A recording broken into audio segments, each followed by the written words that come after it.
Hello students, मैं हूं श्वेता। स्वागत है आप सभी का मेरे इस YouTube channel SWT study zone में। लिसनर्स, आज के इस वीडियो में मैं आपसे करेंसी बैंकिंग एंड एक्सचेंज के यूनिट 4 के बारे में बात करने वाली हूं in detail in short period of time. तो आइए स्टार्ट करते हैं बिना टाइम को वेस्ट किए हुए। लिसनर्स, अगर वीडियो अच्छा लगे तो please like share and subscribe करना बिल्कुल ना भूलिएगा। और एक और बात, अगर अभी तक आपने हमारे इंस्टाग्राम चैनल जो कि SWT स्टडी जोन के नाम से बना हुआ है उसको ज्वाइन ना किया हो तो उसे भी करें, ताकि आपको स्टडी से रिलेटेड सारी इंफॉर्मेशन मिल सके। सो लिसनर्स, आइए स्टार्ट करते हैं। तो जैसा कि पहले मैं यूनिट 4 का कुछ मैं आपको बता दूं टॉपिक्स की क्या क्या है इसमें।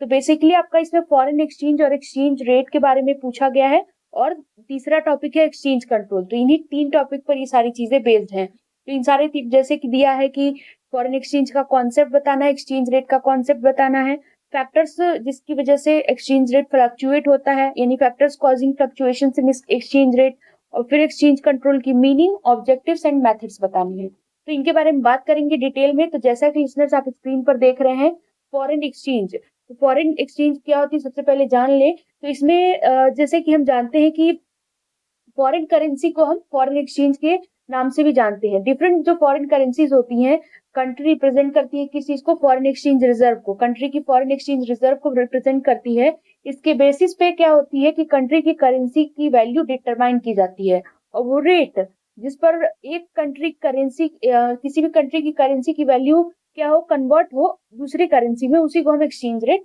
कहते हैं। तो ये बेसिकली इसमें बोला गया है। तो लिसनर्स, आइए बढ़ते हैं आगे।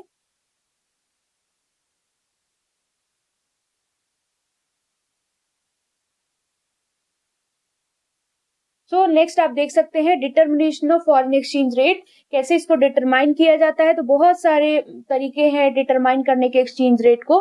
बहुत सारे फैक्टर्स हैं जिसको एक्सचेंज रेट को फिक्स करने में, कंट्रीब्यूट करने में मतलब हेल्प किए हैं इन सारी चीजों में। तो आइए देखते हैं। तो जैसे कि आप देख सकते हैं लिसनर्स, इसमें मैंने 5 तरीके की पूरी डिटर्मिनेशन दी हुई है। यानी पहला है डिमांड एंड सप्लाई कॉन्सेप्ट। तो इसके बारे में बात कर ले तो इसको आप इक्विलिब्रियम रेट ऑफ एक्सचेंज भी कह सकते हैं।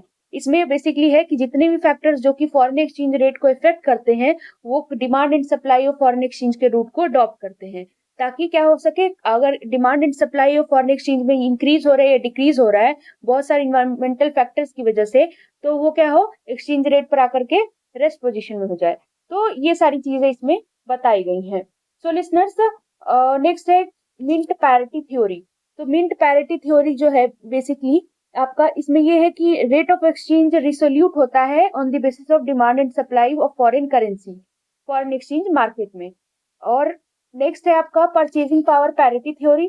तो इसके बारे में अगर मैं बात करूं आपसे, तो ये क्या होता है, तो इसको आप शॉर्ट में लिख सकते हैं listeners, PPP, purchasing power parity theory. तो हमें गोल्ड स्टैंडर्ड सिस्टम को के जो भी ड्रॉबैक्स थे उनको ओवरकम करने के लिए क्या करना पड़ा, इनकन्वर्टेबल पेपर करेंसी सिस्टम को अडॉप्ट करना पड़ा सारी कंट्रीज के द्वारा पूरे वर्ल्ड में। तो रेट ऑफ एक्सचेंज जो था डिटरमाइन हुआ दो कंट्रीज के बीच में, किस पर, ऑन इनकन्वर्टेबल पेपर करेंसी सिस्टम पर, जिसको कंसीडर किया गया किस कॉन्सेप्ट से, PPP से, यानी कि परचेजिंग पावर पब्लिक थ्योरी। इसको सबसे पहले देने का जो श्रेय है, जो it was first given by, यानी कि सबसे पहले दिया गया था स्वदेशी इकोनॉमिस्ट गुस्तव कास्ले के द्वारा 1920 में। नेक्स्ट है आपका balance of payment theory. Balance of payment theory की बात कर ले तो BOP आपने लिसनर्स 11th में 12th में भी पढ़ा होगा कि क्या होता है बेसिकली। तो इसके बारे में बात कर ले तो जो वॉल्यूम है इंटरनेशनल ट्रेड का और उसके पेमेंट सेटलमेंट का in terms of foreign currency, ये मेन थीम है इस थ्योरी का। नेक्स्ट है आपका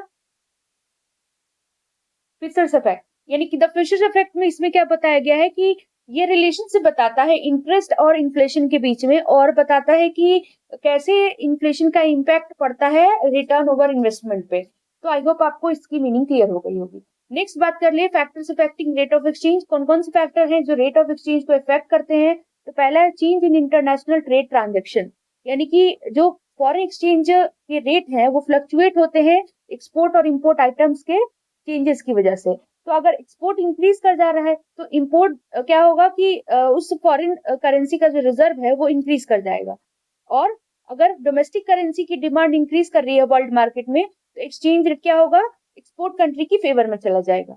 नेक्स्ट बोला गया है आपका फ्लाइट ऑफ कैपिटल, यानी कि जो कैपिटल की मूवमेंट है एक कंट्री से दूसरे कंट्री, ये भी इंपॉर्टेंट फैक्टर है जो जिसकी वजह से क्या हो रहा है, चेंज हो रहा है रेट ऑफ एक्सचेंज में। तीसरा है sale and purchase of foreign securities at stock exchange, यानी कि जो रेट है एक्सचेंज का वो भी फ्लक्चुएट हो रहा है, किस वजह से, फॉरेन सिक्योरिटीज के खरीदने और बेचने की वजह से, शेयर्स की और डिबेंचर्स की।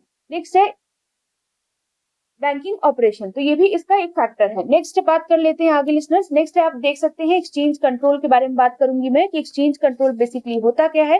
तो एक्सचेंज कंट्रोल ये एक मेजर टेक्निक है in the hand of the government to make exchange rate favourable और to control and regulate the demand and supply of foreign exchange.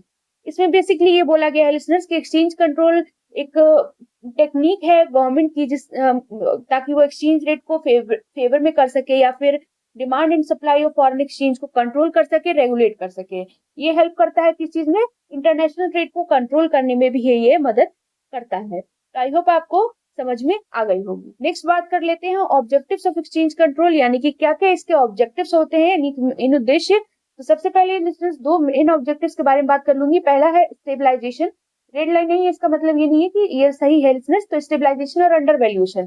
तो स्टेबलाइजेशन क्या होती है इसके बारे में बात कर लूं तो इंटरनेशनल ट्रेड बहुत ज्यादा इफेक्ट हुई है एक्सचेंज रेट के फ्लक्चुएट होने की वजह से, जिसकी वजह से क्या हुआ है कि कॉमर्स और इंडस्ट्री सिनेरियो पे, कंट्री के कॉमर्स और इंडस्ट्री सिनेरियो पे बहुत ही एडवर्स इफेक्ट पड़ा है।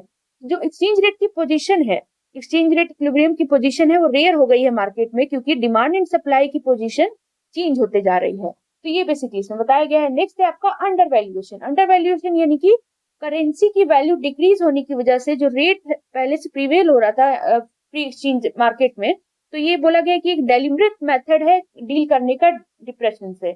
तो नेक्स्ट अदर ऑब्जेक्टिव्स में लिसनर्स, जैसा कि आप देख सकते हैं अदर ऑब्जेक्टिव्स में मैंने काफी चीजें दी हुई है, जैसे कि exchange control policy is also adopted by the government so that they are able to maintain healthy trade relation with certain selected countries, यानी कि एक्सचेंज कंट्रोल पॉलिसी इसलिए अडॉप्ट किया गया है गवर्नमेंट के द्वारा ताकि वो क्या करे, एक अच्छा ट्रेड रिलेशन बना सके, हेल्दी ट्रेड रिलेशन बना सके अपने दूसरे सिलेक्टेड कंट्रीज से। नेक्स्ट आपका ऑब्जेक्टिव है कि variation in the sale and purchase rate of foreign currency is one of the modes of profit generation of the for the government of a country, यानी कि किसी भी कंट्री के जो गवर्नमेंट है वो एक जो सेल एंड परचेज हो रहा है फॉरेन करेंसीज का उसके रेट में, तो ये एक तरीके का प्रॉफिट जनरेशन का काम कर रहा है। नेक्स्ट बात कर ले लिसनर्स, तो मेथड ऑफ एक्सचेंज कंट्रोल, कौन कौन से मेथड है एक्सचेंज कंट्रोल के। तो देखिए डायरेक्ट मेथड और इनडायरेक्ट मेथड, दो मेथड हैं। तो पहले डायरेक्ट मेथड की बात करूंगी मैं। तो डायरेक्ट मेथड एक्सचेंज कंट्रोल का क्या करता है, ये बहुत ही रेट ऑफ एक्सचेंज पे अपना इफेक्टिव कंट्रोल डालता है। और डायरेक्ट मेथड के पर्पस को अचीव करने के लिए इंटरवेंशन और रेस्ट्रिक्शन का मतलब कंसीडर किया गया है एज अ ब्लड ग्रुप, जिसके बारे में आइए बात कर लेते हैं। जैसे कि पहला मैंने दिया है इंटरवेंशन। तो इंटरवेंशन का मतलब होता है कि गवर्नमेंट का इन्वॉल्वमेंट किसमें, फॉरेन एक्सचेंज मार्केट में, ताकि कोई भी चीज की सेल या परचेज हो सके होम करेंसी में, ताकि क्या करे हम एक्सटर्नल वैल्यू ऑफ करेंसी को मेंटेन कर सकें। नेक्स्ट इसमें आपका बताया गया है इंटरवेंशन हो गया लिसनर्स, आई होप आपको समझ में आ गया होगा। नेक्स्ट इसकी है आपका एक्सचेंज रेस्ट्रिक्शंस। एक्सचेंज रेस्ट्रिक्शंस में बताया गया है कि ये भी सेंट्रली कंट्रोल मेथड है गवर्नमेंट के हैंड में, जो कि रेस्ट्रिक्ट करता है डिमांड फॉरेन एक्सचेंज की डिमांड एंड सप्लाई को, सप्लाई एंड डिमांड को, ताकि हम एक्सचेंज रेट तक पहुंच सके। नेक्स्ट है आपका इनडायरेक्ट मेथड। इनडायरेक्ट मेथड की बात कर ले लिसनर्स, तो इनडायरेक्ट मेथड में आपका बहुत सारी चीजें बताई गई हैं। जैसे कि इनडायरेक्ट मेथड जो एक्सचेंज कंट्रोल का है, इसमें ये बोला गया है कि ये उन स्टेप्स को लेता है जो कि रेगुलेटरी बॉडीज के द्वारा ली गई है, जो कि इनडायरेक्टली हेल्प करती है किसमें, एक्सचेंज कंट्रोल को कंट्रोल करने में। तो ये चीज बेसिकली इसमें बोली गई है। तो इसमें जैसे मैंने पहला दिया है application of protective trade policies, यानी कि इंपोर्ट सब्स्टिट्यूशन या फिर रेस्ट्रिक्शन या फिर इंपोर्ट कोटा या फिर टैक्सेस को इंक्रीज कर देना, ड्यूटीज एक्सपोर्ट और इंपोर्ट आइटम्स, या फिर कोई भी बाइंग पॉलिसीज स्टेट की, ट्रेडिंग कॉर्पोरेशन की, वो क्या करती है, क्वांटिटेटिव रेस्ट्रिक्शन लाती है on the flow of foreign exchange, foreign currency from India. तो ये इनडायरेक्टली क्या कर रही है, सपोर्ट कर रही है उस चीज को।